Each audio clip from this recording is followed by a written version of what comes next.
Hello students, I am Dr. Vinod Kamble. In this video, we are going to see the last institute which supports to the business और ये institution का नाम है World Bank. So let us see कि किस तरीके से world bank जो होती है वो बिजनेस को सपोर्ट करती है. ये जो वर्ल्ड बैंक है ये एक इंटरनेशनल ऑर्गेनाइजेशन है जो डेवलपिंग नेशंस को फाइनेंस, एडवाइस और रिसर्च जो होता है ये तीन चीजें प्रोवाइड करते हैं. मतलब अगर किसी भी डेवलपिंग नेशन को कोई भी प्रोजेक्ट के लिए या कोई भी डेवलपमेंटल एक्टिविटी के लिए फाइनेंस की जरूरत है तो वर्ल्ड बैंक के द्वारा प्रोवाइड किया जाता है, या किसी भी चीज के लिए एडवाइस अगर चाहिए रहता है तो वर्ल्ड बैंक के द्वारा प्रोवाइड किया जाता है. और जो भी रिसर्च एक्टिविटीज वगैरह होती है इंफॉर्मेशन कलेक्ट करने के लिए तो वो भी वर्ल्ड बैंक के द्वारा की जाती है. ये जो वर्ल्ड बैंक है ये एक्चुअली में बैंक नहीं है, बट इसके अंदर दो इंस्टीट्यूट्स है. पहला है the international bank for reconstruction and development जिसको आईबीआरडी बोला जाता है, और दूसरा है द इंटरनेशनल डेवलपमेंट एसोसिएशन जिसको आईडीए बोला जाता है. तो ये दो इंस्टीट्यूट जो है वो वर्ल्ड बैंक के अंदर कंप्राइज होती है, या उसके ये दो पार्ट्स है. इसी के साथ वर्ल्ड बैंक जो है वो और भी तीन ऑर्गेनाइजेशन के साथ काम करती है, जिसमें पहला है द इंटरनेशनल फाइनेंस कॉरपोरेशन, दूसरा है द मल्टीलैटरल गारंटी एजेंसी, और तीसरा है the international centre for settlement of investment disputes. तो इस तरीके से ये जो पांच ऑर्गेनाइजेशन है इनको कलेक्टिवली वर्ल्ड बैंक बोला जाता है. तो अगर आप लोगों को पूछा जाए कि व्हाट इज वर्ल्ड बैंक, तो वर्ल्ड बैंक जो है वो ये पांच ऑर्गेनाइजेशन का कॉम्बिनेशन है. ना प्रेजेंटली अगर हम लोग देखेंगे तो वर्ल्ड बैंक के 189 मेंबर कंट्रीज है, और ये 189 मेंबर कंट्रीज जो है वो वर्ल्ड बैंक के ओनरशिप को शेयर करते हैं. ना जैसे मैंने आप लोगों को बताया कि वर्ल्ड बैंक के अंदर ये पांच ऑर्गेनाइजेशंस होते हैं, तो ये पांच ऑर्गेनाइजेशन की क्या एक्टिविटीज होती है वो हम लोग अभी देखते हैं. सबसे पहले था international bank for reconstruction and development मतलब आईबीआरडी. इनका काम क्या है, जो भी मिडिल इनकम डेवलपिंग कंट्रीज है उनको डेट फाइनेंस प्रोवाइड करना, मतलब कि उनको लोन प्रोवाइड करना, जो भी उनको रिक्वायरमेंट है लोन की वो फुलफिल करना. दूसरा मैंने ऑर्गेनाइजेशन आपको बताया था इंटरनेशनल डेवलपमेंट एसोसिएशन मतलब आईडीए. ये क्या करते हैं कि जो भी पुअर कंट्रीज है उनके गवर्नमेंट को इंटरेस्ट फ्री लोन दिया जाता है ताकि पुअर कंट्रीज का भी डेवलपमेंट हो जाए. और ये जो लोन दिया जाता है इसके ऊपर किसी भी तरीके से इंटरेस्ट चार्ज किया जाता नहीं है. तीसरा ऑर्गेनाइजेशन इंटरनेशनल फाइनेंस कॉरपोरेशन.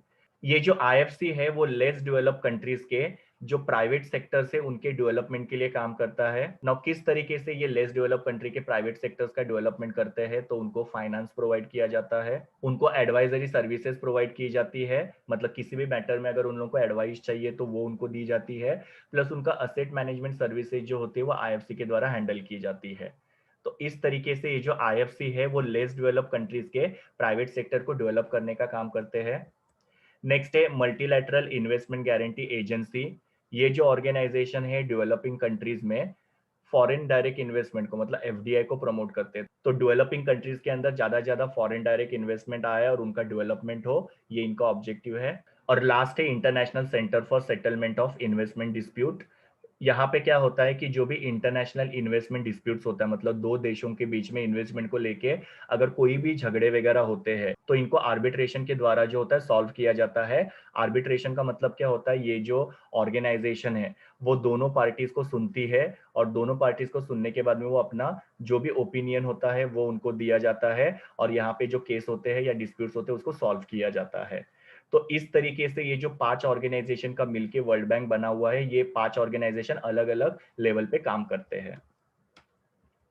ना वर्ल्ड बैंक जो है वो 1944 में क्रिएट किया था, और ये क्रिएट किया गया था ब्रिटन वुड कॉन्फ्रेंस के अंदर, जहां पे इंटरनेशनल मॉनिटरी फंड मतलब आईएमएफ भी क्रिएट किया गया था. तो वर्ल्ड बैंक और इंटरनेशनल मॉनिटरी फंड ये दोनों भी जो है 1944 में क्रिएट किया गया था ब्रिटेन वुड कॉन्फ्रेंस में. इसका जो हेडक्वार्टर है वो है वॉशिंगटन डीसी के अंदर. ना वर्ल्ड बैंक का इंटेंशन ये है कि जो भी लो इनकम कंट्रीज है उनको टेम्परेरी लोन प्रोवाइड करना, क्योंकि उनको बाकी कहीं से भी लोन नहीं मिल रहे हैं, और उसके वजह से ये लो इनकम कंट्रीज है इनको वर्ल्ड बैंक की तरफ से लोन प्रोवाइड करना. ना ये जो वर्ल्ड बैंक है वो अपने मेंबर कंट्रीज को फाइनेंशियल और टेक्निकल असिस्टेंस दोनों भी प्रोवाइड करते हैं. फाइनेंशियल असिस्टेंस मतलब क्या, उनको जो भी डेवलपमेंट के लिए फाइनेंस की जो जरूरत होती है वो प्रोवाइड की जाती है, प्लस उन लोगों को कहीं पे भी टेक्निकल सपोर्ट अगर चाहिए रहता है तो वो भी वर्ल्ड बैंक के द्वारा प्रोवाइड किया जाता है. प्लस ये जो वर्ल्ड बैंक है वो पुअर और मिडिल इनकम कंट्रीज को डेवलपमेंटल असिस्टेंस भी प्रोवाइड किया जाता है। मतलब वहाँ पे जो भी डेवलपमेंटल एक्टिविटीज होती है वर्ल्ड बैंक के द्वारा कंडक्ट की जाती है ताकि उनका डेवलपमेंट हो जाए। ना ये जो वर्ल्ड बैंक है वो गवर्नमेंट के साथ पार्टनरशिप करके वो पर्टिकुलर कंट्री के प्राइवेट और पब्लिक सेक्टर को लोन प्रोवाइड करते हैं ताकि वो लोग अपने बिजनेस को डेवलप कर पाए।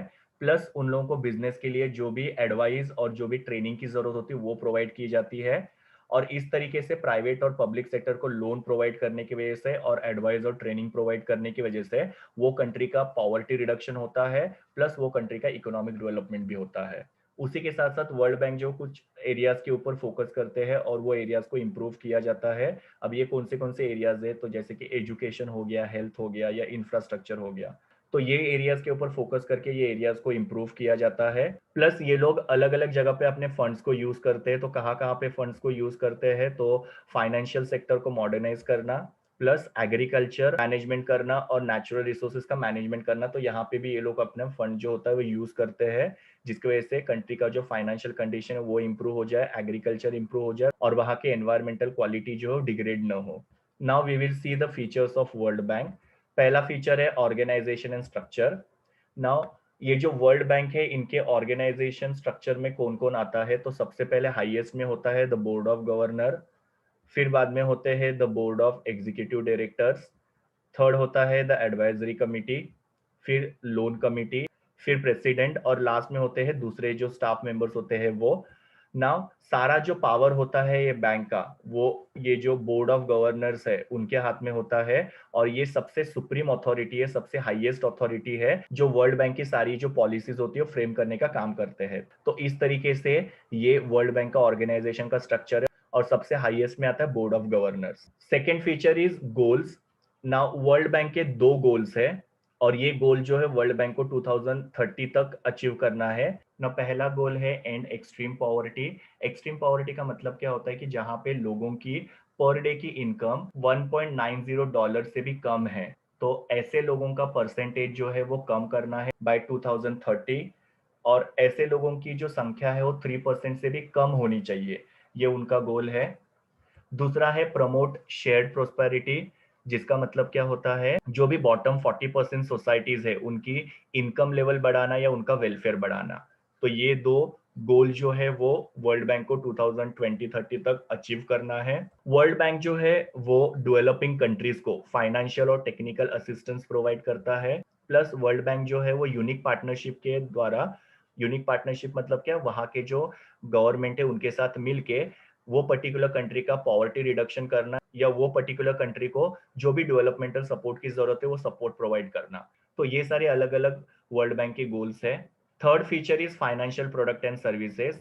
वर्ल्ड बैंक जो है वो डेवलपिंग कंट्रीज को लो इंटरेस्ट लोन या zero to low interest credit या ग्रांट्स वगैरह प्रोवाइड करते हैं।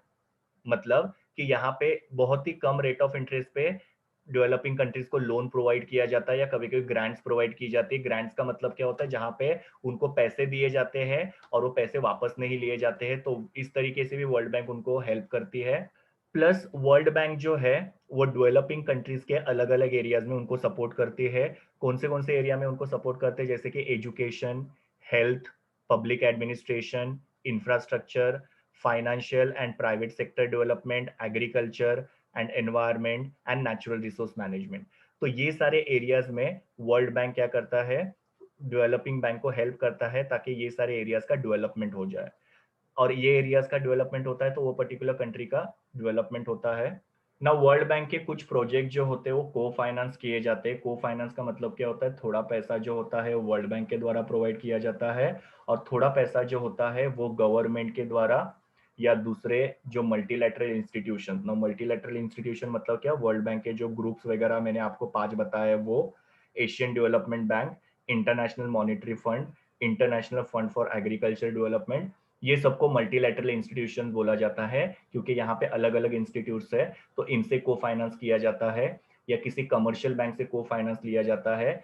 एक्सपोर्ट क्रेडिट एजेंसीज और प्राइवेट सेक्टर इन्वेस्टर्स इनके साथ को फाइनेंस करके वो प्रोजेक्ट जो होते हैं वो अंडरटेक किए जाते हैं और जिसे डेवलपिंग कंट्रीज का डेवलपमेंट किया जाता है। Next feature is innovation and entrepreneurship. World bank के हिसाब से इनोवेशन और एंटरप्रेन्योरशिप जो होते हैं वो किसी भी कंट्री के डेवलपमेंट के लिए काफी ज्यादा इंपॉर्टेंट होते हैं। इनोवेशन मतलब क्या कि जहाँ पे रिसर्च करके नई नई चीजों को फाइंड आउट करना, और एंटरप्रेन्योरशिप मतलब बिजनेसेस। तो जब इनोवेशन बढ़ता है, जब एंटरप्रेन्योरशिप बढ़ता है, तो जिसकी वजह से क्या होता है कि कंट्री का जो डेवलपमेंट है वो काफी ज्यादा फास्ट हो जाता है। वर्ल्ड बैंक जो है वो इनोवेशन और एंटरप्रेन्योरशिप प्रोजेक्ट्स के अंदर काफी ज्यादा इन्वेस्टमेंट करता है, जिसकी वजह से क्या फायदा होता है, तो प्रोडक्टिविटी बढ़ने में हेल्प होती है, बिकॉज आप इनोवेशन कर रहे हो। इनोवेशन करके आप नई नई टेक्निक्स फाइंड आउट करते हो, जिसकी वजह से प्रोडक्टिविटी बढ़ती है। दूसरा, एम्प्लॉयमेंट जनरेट हो रहा है, बिकॉज एंटरप्रेन्योरशिप मतलब बिजनेस बढ़ रहा है, तो पॉवर्टी भी कम हो जाएगा। प्लस यहाँ पे कॉम्पिटिटिवनेस और प्रोडक्टिविटी बढ़ रही है, बिकॉज हर एक जन यहाँ पे इनोवेशन कर रहा है, तो कंपटीशन बहुत ज्यादा बढ़ेगी, प्रोडक्टिविटी बहुत ज्यादा बढ़ेगी, और नए नए प्रोडक्ट्स वगैरह जो है, नए टाइप के बिजनेसेस वगैरह जो है, या और नए मार्केट जो है वो डेवलप होना शुरू हो जाएगा। और सबसे इंपॉर्टेंट, फर्म जो होते हैं वो स्पेशलाइज्ड होते हैं, और वो इंटरनेशनल स्टैंडर्ड को अचीव कर पाते हैं और अपने क्वालिटी को अपग्रेड कर पाते हैं। तो इस तरीके से वर्ल्ड बैंक जो इनोवेशन और एंटरप्रेन्योरशिप को प्रमोट करता है, और जो ये सब चीजों को अचीव करने में हेल्प करता है। And the last feature is social development. World bank जो है वो government, communities, civil society, private sector और मार्जिनलाइज्ड लोगों के साथ काम करता है, जिसके वजह से सोशल डेवलपमेंट में हेल्प होती है। सोशल डेवलपमेंट जो होता है उसकी वजह से इकोनॉमिक ग्रोथ होता है, और जिसकी वजह से लोगों की क्वालिटी ऑफ लाइफ जो होती है वो इंप्रूव होती है ना। वर्ल्ड बैंक सोशल डेवलपमेंट में काम करती है, जिसकी वजह से जो भी पुअर लोग हैं, जो भी वल्नरेबल लोग हैं, वो डेवलपमेंट प्रोसेस में आ जाते हैं। अगर वर्ल्ड बैंक ने ये इनिशिएटिव नहीं लिया होता, सोशल डेवलपमेंट नहीं किया होता, तो ये पुअर लोग और वल्नरेबल लोग जो कभी भी डेवलप नहीं हो पाते।